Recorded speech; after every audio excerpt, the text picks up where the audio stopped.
When I'm aware again, I'm in this dark place and it's really dark.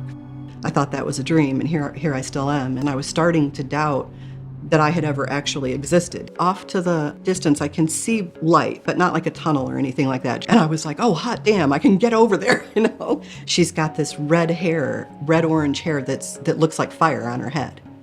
And I immediately knew it was my grandmother. And I remember asking her if I was dead. And she said, oh, no, you're not dead. She said, you're kind of in between. Penny Whitbrow， 她曾经是一位在重症监护室 ICU 里工作多年的资深护士，也是一位独自抚养3个孩子的单亲妈妈。在2014年的一次意外中，她经历了严重的过敏性休克，并在濒死之际去到了另一个世界。她的经历不仅仅是一次医学上的奇迹，更是一次灵魂的深度觉醒，揭示了宇宙间关于爱、思想的能量，以及人们口中的上帝到底是什么时候如何帮助他的。答案和你想的不太一样。开始之前，我想告诉大家，我在几个月前失业，并开展了30天失业 vlog 的挑战。正是这30天不间断的日更长视频，让我达到了1000订阅者的阶段。我发现95%的观看者并没有订阅我的频道。如果您能花1秒钟点赞并订阅，就能帮助我持续为大家输出。为了让大家能最直接、最真实地感受到这份力量，接下来我将化身为 Penny， 用第一人称的口吻为大家原本地还原这段不可思议的亲身经历。我在密西根长大，从小是个天主教徒。我一直觉得上帝是个非常严厉的惩罚者，要是犯了错没来得及去教堂忏悔就死了，那我就全完了。带着这种对上帝的恐惧感，我在和孩子们的爸爸离婚后，带着3个孩子搬到了肯塔基州。我找了份全职工作，供自己读完了护士学校。2002年毕业后，就直接在心脏直视手术房工作。之后呢，主要在重症监护室 ICU 干活，直到2014年退休。那是2014年的一天，我和女儿在厨房做草莓冰沙，我喝着觉得突然咽不下去，喉咙像是被堵住了一样，口水直流，嘴巴周围也奇痒无比。我有对贝类过敏的病史，背着肾上腺素笔，但这么多年来从来没用过。眼看症状发作的特别快，我赶紧给自己打了一针。我儿子马上开车送我去急诊，到了那儿，接诊的护士刚好是我以前在 ICU 帮忙时认识的。因为喘不上气，我只能仰着头，发出很大的笑鸣声。我告诉他我是过敏性休克，他马上推来个轮椅，把我推到医生休息室附近一个偏僻安静的走廊里等床位。我在那等啊等，情况越来越糟，喉咙肿的开始发出那种高频的哨声，这在医学上叫哮鸣声。为了活命，我只好自己拿出第2支肾上腺素打下去。虽然管用了大概15到20分钟，但很快那种顽固的过敏反应又卷土重来了。护士终于发现我不行了，飞奔着把我推进病房，但我当时静脉全扁了，根本扎不进针。他们把我转移到对面的创伤室，好不容易扎了个勉强能用的静脉通路，给我推了足足600毫克的苯海拉明，正常剂量才25毫克，但根本止不住。我丈夫赶到了，医生还安慰他说，离他停止呼吸还有大把时间呢。但就在几分钟之内，我的视线开始变得像隧道一样狭窄，听觉远去，然后我就倒下，彻底没呼吸了。紧接着我砰的一下离开了自己的身体。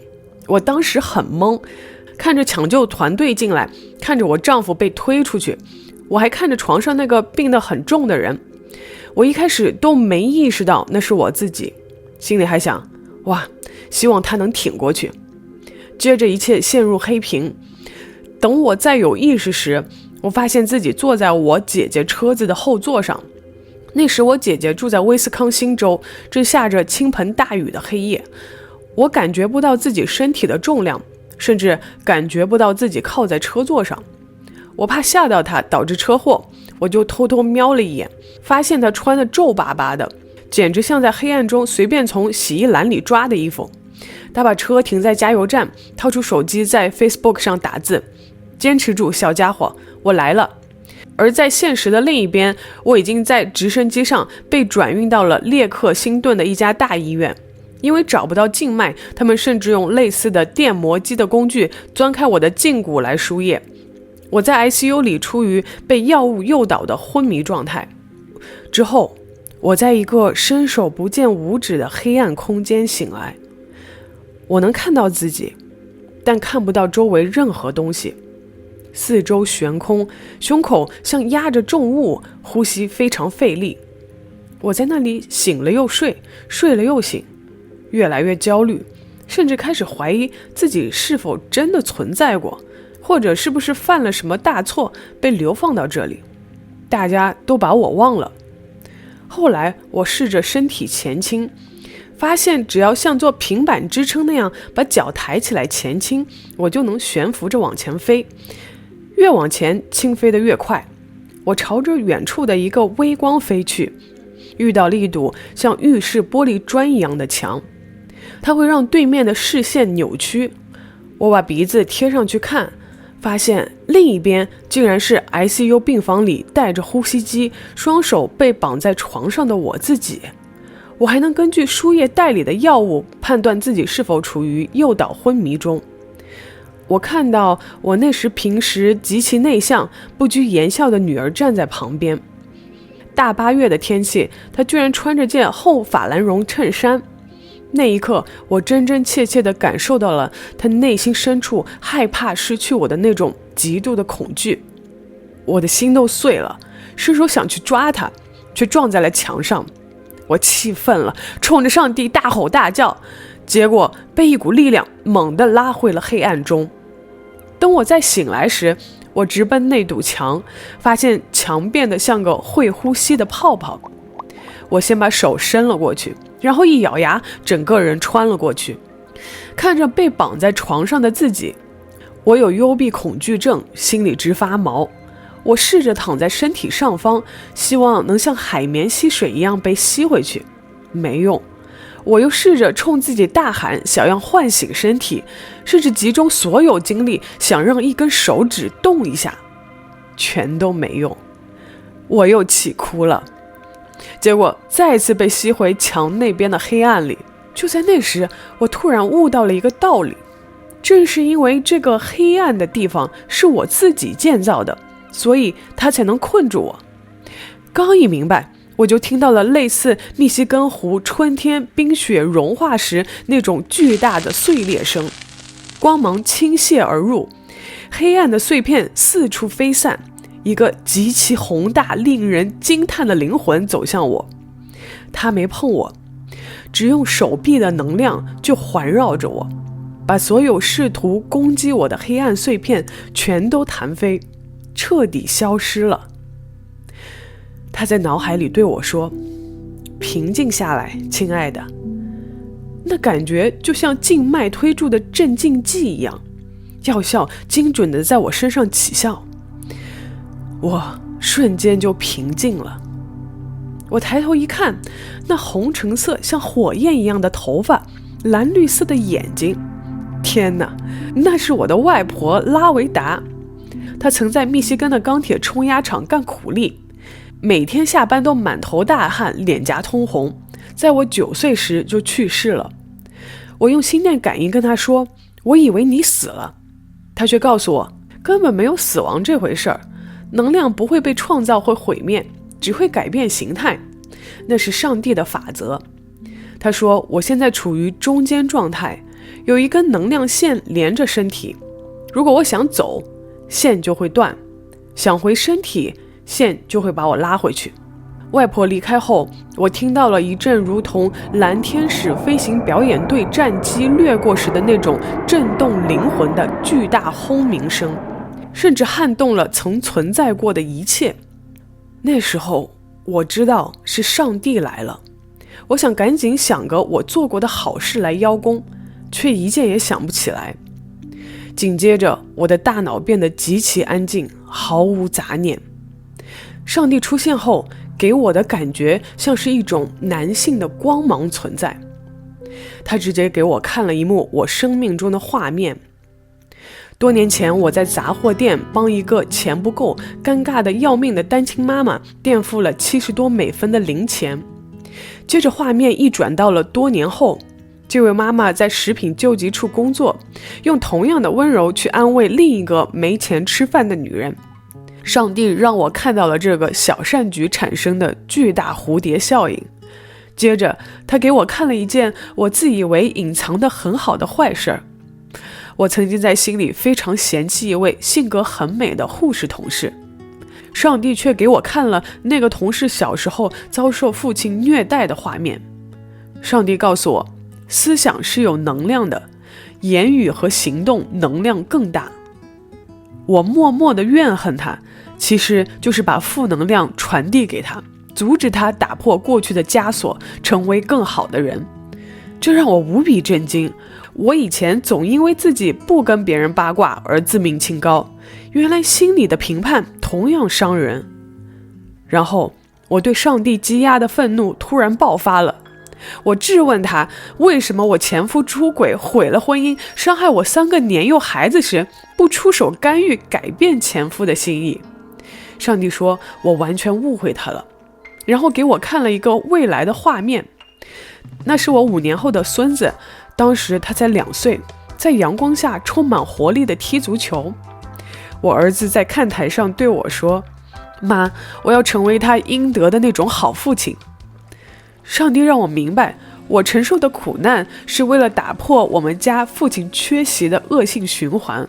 为了让后代不再受苦，我心甘情愿地想，原来如此，我愿意为了家人承受这一切。而且这是在3年后，我孙子5岁时，真的原封不动地发生了。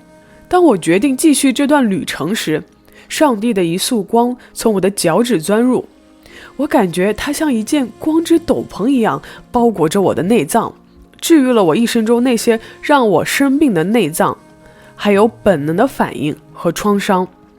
这时光从我嘴里出来时，我不由自主地唱了极美妙的歌声。接着光芒从我的睫毛射出，涌入我的大脑。那一刻，随着光接触到每一个神经元，我瞬间知晓了宇宙间所有的知识，尽管后来这些知识又消失了。接着上帝牵着我的手，带我在我的 DNA 双螺旋中急速飞翔，最后停在了一堵墙前。他问我是留还是走。我一开始说想留下，但我立马意识到这是错的。我回顾自己的人生，发现因为害怕受伤害，我这辈子把心封闭起来，活成了一个社交恐惧症，把自己锁在了一个牢笼里，而那个牢笼就是困住我的黑暗空间。我觉得自己还没真正活过，所以我决定回去。回去的瞬间，我极其恐慌，求上帝千万别让我忘了这一切，否则我会失去活下去的希望。醒来时，我浑身剧痛，我在呼吸机上躺了大概5天。我赶紧告诉旁边的护士，我刚才和上帝在一起。他却极其敷衍地拍拍我的手说，那很好啊，亲爱的。随后我家人进来了，我向他们验证了刚才在另外那个世界看到的画面。姐姐在等候室椅子上的位置，包里掏出的罕见的蓝色面巾纸，以及她在网上发帖的内容全对上了。家人走后，护士关了灯，拉上帘子。上帝突然出现在我的房间角落，还把我吓得尖叫。他哈哈大笑说，我是上帝，我一直都在。他给了我一段极其美妙的信息，让我分享给世界，但我太自私了，觉得这是给我自己的，好长时间都没舍得分享。回去后的2年半里，我的生活完全是个灾难，经历了18次呼吸衰竭，最终确诊是罕见的肥大细胞活化综合症，会引起无诱因的严重过敏。医生说这病要么2-3年后自己好，要么就只能等死。第18次发病时，我又灵魂出窍，见到了上帝。我受够了这种随时随地要死的恐惧，求他直接带我走。结果上帝说，这不是我的问题，是你自己的问题。你说了你想活，但我把人和事放到你面前时，你总说不。他告诉我，只要我回去对别人要求我分享经历的事情说是，我就会好起来。我觉得这也太扯了。但我回医院刚到家，我朋友布莱恩发消息邀请我去国际濒死体验研究协会分享我的经历，我没忍住说了是。自从那次我硬着头皮去演讲后，我的病就真的奇迹般的缓解了，再没因为这病进过医院。这绝对不是心理作用，因为你不可能单凭焦虑就让呼吸系统衰竭。很多人质疑我是大脑缺氧或者药物产生的幻觉，比如说 DMT 反应，但作为护士，我很清楚药物幻觉是混乱跳跃的，而我的记忆无比清晰。更何况我准确说出了护士昏迷时发生的那么多现实细节。经历这一段后，我和丈夫决定不当那70%经历濒死体验后离婚的夫妻，我们咬牙挺过来了。我也开始能感受到万物的能量，甚至能在沃尔玛停车场感受到一块石头散发出的对我的爱。因为如果上帝不存在，那世界上这些无用的美是用来干什么的呢？万物皆有灵啊！我现在知道我们所有人都是相互连接的，所以我不得不屏蔽一些灵媒般的画面，比如能真切感受别人被谋杀的痛苦，以此来保护自己不疯掉。后来我在当护士给病人做临终关怀、终端拔管时，我会去问他们害怕什么，然后安慰他们和家属，告诉他们死亡只是个过渡，你要么在这里活着，要么在另一边超级的鲜活的活着，根本无需恐惧。很多人问我人生的目的是什么，其实没那么玄乎，你的目的就是处理好每天落到你面前的事儿，帮杂货店的女士付钱，帮老人家下车，去弄脏双手，去体验生活，去和那些哪怕你不认同的人连接。千万不要把自己当成受害者，因为受害者永远成不了幸存者和克服者。要和社区连接，去爱别人。现在我已经把我自己建的那堵社交恐惧的保护墙全拆了，我踩在废墟上，看到了另一边的自由。上帝在我最真实赤裸的时候接纳了我，拿走了我的羞耻感，放大了我的优点，治愈了我。他给了我重新来的机会。我不想再逃避了，我要去爱，因为把这光芒只留给自己就是偷窃，选择爱别人就是每天都在治愈我自己。就像上帝给我的那段信息里说的，伟大的我就在你的核心，我是你脑海中跳跃的电荷，我是花朵、清风、雨水和骨髓，我编织了你，把呼吸放入你的体内。这就是我的经历，我绝不会浪费上帝给我的第二次生命。我们看不到神给我们铺设的路径的所有面，我们也看不到我们对他人所做事的微小事物后的连锁反应。不以恶小而为之，不以善小而不为。微小的善意，它可能就是你在杂货店随手帮陌生单亲妈妈垫付的那70美分。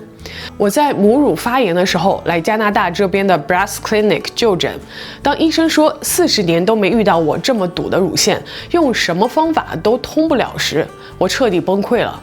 我在诊所里捧着2个血肉模糊的像石头一样的乳房，崩溃的大哭。当时我已经2天没睡觉，一整天滴水未进了。结束的时候，医生说有人帮我付了钱，120刀，并不是小数目，而那个人是之前走了的几个妈妈中的一个，我甚至都没看清她的脸。朋友问我为什么加拿大经济这么不好，仍然选择留在加拿大。此时你应该知道答案了。这些大大小小的善意，能在岁月长河里产生不可思议的蝴蝶效应，将温暖传递给更多处于低谷的人。而反之，我们内心的评判、怨恨，哪怕没有说出口，也会化作负面的能量，成为别人人生路上的枷锁。这提醒我们，思想是有重量的，我们的每一个念头都在无形中重塑着这个世界。什么是真与美？是我们走出自己为了防卫而建造的黑暗牢笼，去真切感受路边一棵树、一块石头散发出的爱与意识。是我们意识到造物主的印记早就深深镶嵌在我们的 DNA 里。我们每个人都不是孤立的孤岛，我们的灵魂彼此相连。很多时候，我们总在苦苦追问，人生的意义到底是什么？ Penny 给了我们一个极其落地、生动的答案：人生的目的就是去处理好今天落到你面前的事。人生的最高原能力，其实就是勇敢地对生活说是，去爱，去感受，去拆除心里的高墙，踩在废墟上拥抱真正的自由。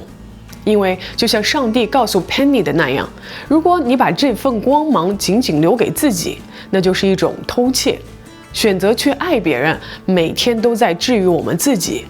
愿我们都能拆掉心墙，带着这束光去照亮自己，也照亮世界。我是 Jenny， 我们下期见。